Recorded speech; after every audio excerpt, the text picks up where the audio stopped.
Welcome back to Annie Recapped. Today we will recap the series Parasyte. Let's jump right in. At the beginning of the story, a high school student named Shiniki is rudely awakened one morning by a mysterious voice telling him that it has failed. Attempting to identify the person, he looks around but sees nobody. He doesn't give it much thought, gets ready for school, and goes downstairs to eat breakfast. His parents told him how strange he was acting last night, but Shinichi doesn't remember. Then, as he walks to school, his longtime friend Satomi sneaks up behind him to surprise him. However, Shinichi's right hand moves involuntarily and catches her hand. Not only that, but his right hand then proceeds to grab her chest without a single shred of shame. Guys, that's one hell of a hand. He tries to explain to her that it was all an accident, but his words aren't enough to prevent her from slapping him. The rest of the school day is spent with similar uncomfortableness. However, when he was dozing off in class, his right hand just kept scrolling through the phone. The scene then returned to last night's events. While dozing off, Shinichi continued to listen to music through his earphones. Then, all of a sudden, a parasite tried to get into his brain. Since his ears were already blocked by the earphones, the parasite looked for the second best way in and went in through his nose. However, at that precise moment, Shinichi unleashed a mighty sneeze, sending the parasite flying. He was already wide awake by this point, and so when he looked at the parasite, he instantly got out of bed and arms himself with a notebook. Nonetheless, this wasn't enough in the heat of the moment. The parasite jumps at him once again and enters his right hand. It was going to swirl in his brain. Fortunately, Shinichi stops the advance of the parasite by tying the earphone cable around his arm. Back in the classroom, his teacher confiscates his phone. Following this, Shinichi decides to go home early, but on the way, he witnesses a little girl about to be hit by a speeding car. Our protagonist shields her while his right hand practically demolishes the bumper of the car. Moreover, he notices an eye appearing in the palm of his right hand. Shinichi sprints the rest of the way home, gets to his room, and prepares to stab his right hand with a knife. However, the parasite reveals its form, terrifying our protagonist, and it immediately stops the blade. This gives Shinichi even more anxiety than before. He flips on his computer and searches for talking weird right-handed snake, but even the internet can't tell him what to do. Shinichi had trouble sleeping that night, so he woke up to see his right hand reading about fish. They then have a proper conversation in which the parasite explains that there is no mention of him in any biology books, though he also reassures him that he no longer can take over his brain now that he has matured in his right arm. Regardless, the parasite falls asleep after telling Shinichi that they should cooperate. The next morning on his way to school, Shinichi and Miji encounter a dog whose brain has been taken over by a parasite. They run, but the dog develops wings and chases after them. Though the situation is swiftly taken care of when the parasite penetrates the dog's chest and grabs his heart. Apparently, that's the only way to destroy a living being that has been inhabited by a parasite. After dealing with the dog, Shinichi washes his right hand, and finally on his way to school, he asks the parasite what he should call him, and so the parasite names himself Miji. Afterwards, Satomi formally apologizes to Shinichi and asks him to treat her to some pancakes, but the romantic tension between Shinichi and Satomi drives some dude insane. He confronts Shinichi outside and starts beating the crap out of our poor protagonist. Shinichi does not use Miji because he doesn't want to turn a fellow student into a mincemeat. Even so, Miji sneakily gets one blow in and sends the boy flying. Afterward, the boy runs off. Later, Shinichi hears from Yuko about the grotesque mincemeat murders that are being reported all around the world. He wonders if he should do something about it, but Migi doesn't want to get into any dangerous situations. Even so, they meet another parasite human soon enough. He calls himself Mr. B. Then Mr. B gets impressed by Migi and asks him to become his right hand instead. In fact, the parasite even chops off his right arm to make space for him. But Migi just neatly chops off the entire parasite into multiple pieces and then kills it. The next day, it's finally the pancake date with Satomi. It's rather awkward since not only is Shinichi's mind preoccupied, but his appetite and manners have also changed. However, later, our guy impresses the girl by saving a cat from the hooligans. The next time Shinichi goes to school, Migi senses another parasite in the building. At the school assembly, the school introduces a new math teacher named Ryoko, which is the parasite that Shinichi sensed earlier.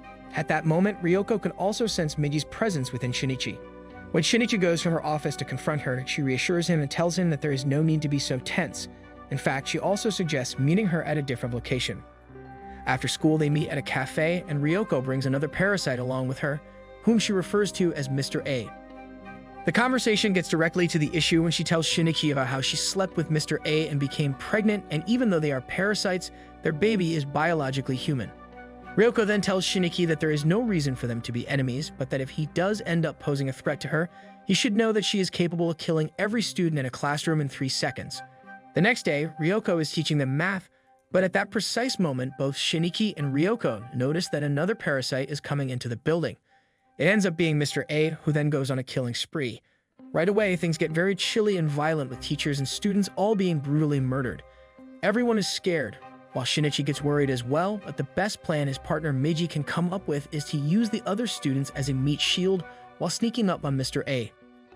But of course, Shinichi wasn't going to deliberately sacrifice other students, and so he sets up a barricade of tables in an empty hallway on one of the upper floors to lure in Mr. A. However, Mr. A appears from a window behind him without breaking through the barricade.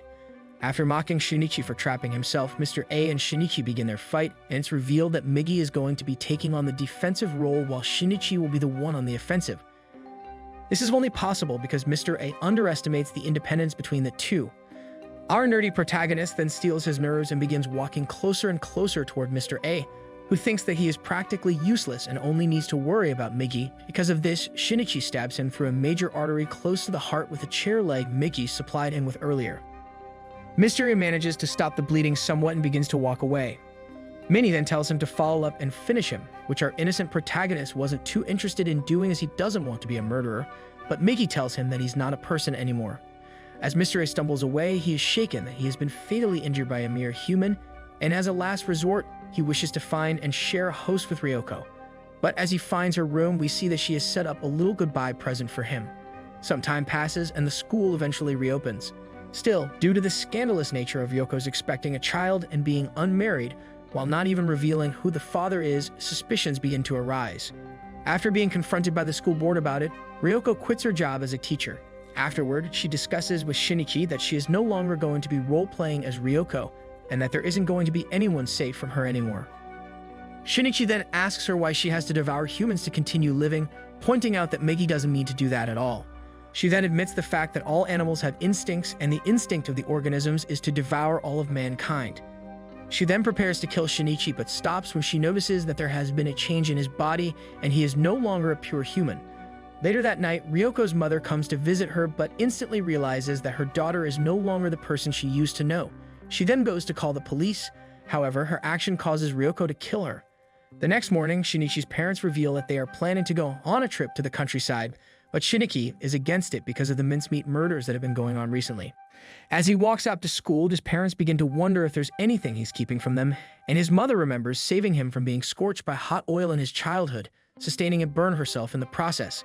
Later that night, Migi mentions the low probability of parasite attacks occurring in the countryside, and at dinner, Shinichi tells his parents he is fine with them going on the trip. His mother then notices that something is indeed different about Shinichi, but he plays it off, claiming that he was just worried he would get lonely without them.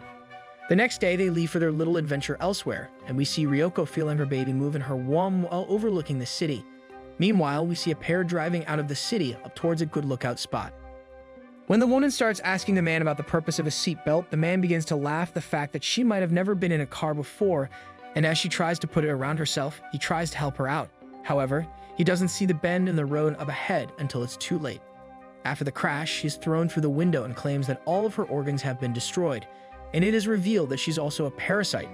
When the parasite sees the man, who is mostly safe because he is wearing a seatbelt, it starts to move toward his body. The next day, as Shinichi makes his way to school, he discusses with Migi what Tommy meant the previous day when she stated that there had been a change in his body, and Migi tells him that due to their connection, he might not be a pure human anymore on both a physical and psychological level. Minnie then goes to sleep, and Shinichi reflects on everyone in his life, also claiming that there has been something that's changed about him recently. As he continues, he notices a bag left strewn on the ground and finds Kazuki being beaten up by a gang of thugs as Shinichi tries to talk them out of beating the student. However, the further one of them walks up and punches him in the face. The girlfriend of the gang leader, Kana Kimishima, then tells the goons to lay off him as she's starting to feel sorry for him, and they go back to beating up Kazuki. Shinichi again tells them to stop when the gang leader Mitsuo then begins to beat him up personally. Afterward, Kana tells him not to waste any more energy on Shinichi, and when she goes up to him to ask him why he stepped in, she looks into his eyes and also somehow detects that a change has occurred in his body. After school, as Shinichi and Satomi make their way home, Kana finds Shinichi and again tries to ask him why he stepped in this morning. Shinichi, however, pretty much ignores her and continues. Mitsuo, however, had seen that Kana approached him and out of jealousy, took away Satomi, so to save her, Shinichi came to him. However, Mitsuo and his gang beat him. When Migi wakes up and is ready to make this fight a whole lot easier, just then, Kazuki shows up with a bunch of the boys from school who have been annoyed with Mitsuo and his gang lately, leading to a brawl. Afterward, shaken by the incident, Shiniki walks Satomi to his home, where she first aids him, and Shiniki asks her to stay over as his parents will be away for a few days. However, she declines our poor protagonist. Kana then approaches Shiniki, having followed him home to make sure that they were well. Afterward, Migi tells Shiniki to stay away from Kana because of her ability to find parasites. Meanwhile, the parasite we saw earlier is fighting for control of a male body while desperately seeking a female body. In the afternoon, Shinichi's parents are watching the sunset over the ocean when they are killed by a parasite that seems to have found them. The parasite then moves to his mother's body. A bit later in the night, we cut back to Shinichi, who had just finished some ramen, when he receives a phone call from his wounded father, who is inherently talking about his mother and monsters. He then waits all night for a phone call back from his father or some kind of information, but he doesn't manage to get anything.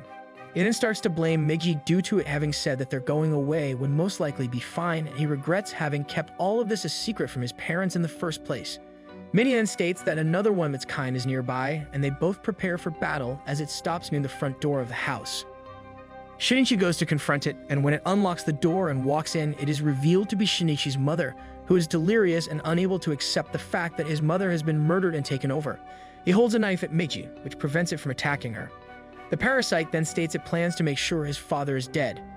Shinichi then begins recalling his guilt about the burn mark his mother has on her wrist, though because the parasite has taken over her body, it has no emotions or memories of the incident ever happening and swiftly spears Shinichi through the heart.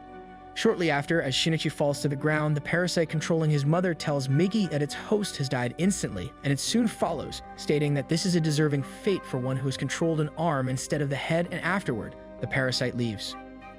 Migi quickly gets to work relocating the wound to function as Shinichi's heart, while working on repairing the damaged organ, after which it plans to gradually return to his right hand through his bloodstream. The next day, Shinichi's friends, especially Satomi, begin to worry about his absence, and later that night, after being carefully looked after by Migi, Shiniki awakens to realize that his wound has been sealed and that he no longer needs to wear glasses. The fact that what he went through wasn't a dream at all then hits him, and his mother has truly been taken over. The household phone then rings and it's revealed to be the hospital in which his father is staying, and someone has been trying to get in contact with him. The next day, as Shiniki is about to travel to the hospital when he finds that Satomi is waiting outside of his house and is about to come in and check on him. So Shiniki tells her that his dad got hurt on the trip and he'll be gone for a while. Shiniki then resolves to kill a parasite that took over his mother. While at the hospital, Shinichi's father is convinced by several investigators that he hallucinated all of his memories from the parasite attack, and upon finally meeting up with his father, Shiniki finds that he is unable to cry despite the intense grief he feels. After that, he stays at the Namek Inn, which is close to the hospital in case the parasite comes to finish off his father. Later that night, Migi told Shiniki that he now has a new weakness because his heart has recovered. From now on, it needs to sleep for 4 hours every day, and nothing will be able to wake it up or let it know if any of its kind is nearby during these hours. The next day, while Shiniki was keeping watch outside the hospital, Migi tells him that one of its kind is close by on the coast. As he runs toward it, he runs into a seawall, but since Migi fixed his heart, he is now full of energy and can easily jump over it and then locates the parasite that Migi detected. Would he be able to get revenge for his mother and save humanity with his powers? Let's find that in our next video.